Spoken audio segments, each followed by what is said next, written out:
রাতেও মনে পড়ে না, দিনেও মনে পড়ে না, বছরের পর বছর, দিনের পর দিন কোনো দিন আল্লাহর কথা মনে পড়ে না, রাসূলুল্লাহ সাল্লাল্লাহু আলাইহি সাল্লামের সুন্নাতের অনুসরণ করা মনে পড়ে না।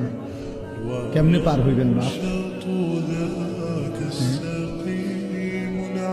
এত বছর দাড়ি কাইটা আখিরাতে পার হইবেন কেমনে?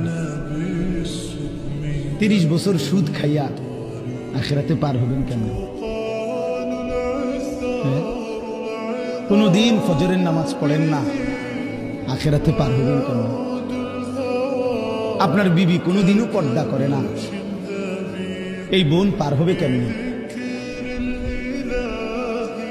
30 বছর ধরে প্রতিদিন আপনার ঘরে রঙিন টেলিভিশন চলে, আপনার বিবি বাচ্চারা নাচ গান নর্তকীর ছবি নাটক সিনেমা দেখে, মুক্তি পাইবেন কেমনে বাবা? বলেন, সবাই বলে, ফিকির করেন, ভেবে দেখেন। কি বুঝাই দিবেন আল্লাহকে? কি বুঝাই দিবেন রাসূলুল্লাহ সাল্লাল্লাহু আলাইহি সাল্লাম? নবীজি কিছুই জিজ্ঞেস করবে না?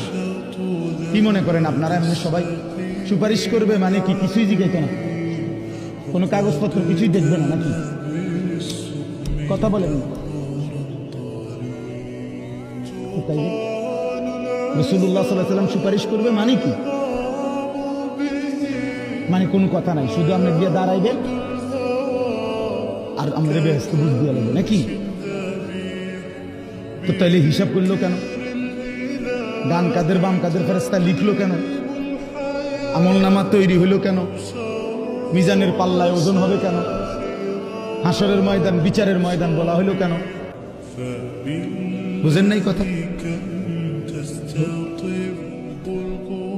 এজন্য এটা অনুভব করা উচিত।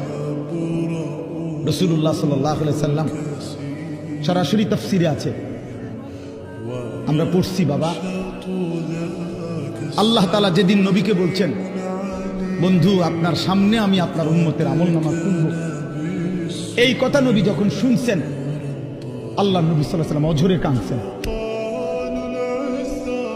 কেন কাঁদছেন?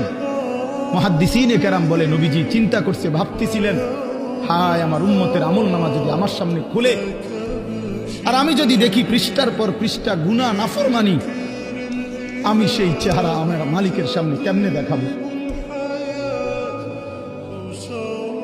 আমি কেমনে বলবো সর্বশ্রেষ্ঠ নবীর উম্মত এমন নাফরমান কেমনে হয়? বুঝেন নাই? এজন্য বিষয়টারে এত তামসা মনে করে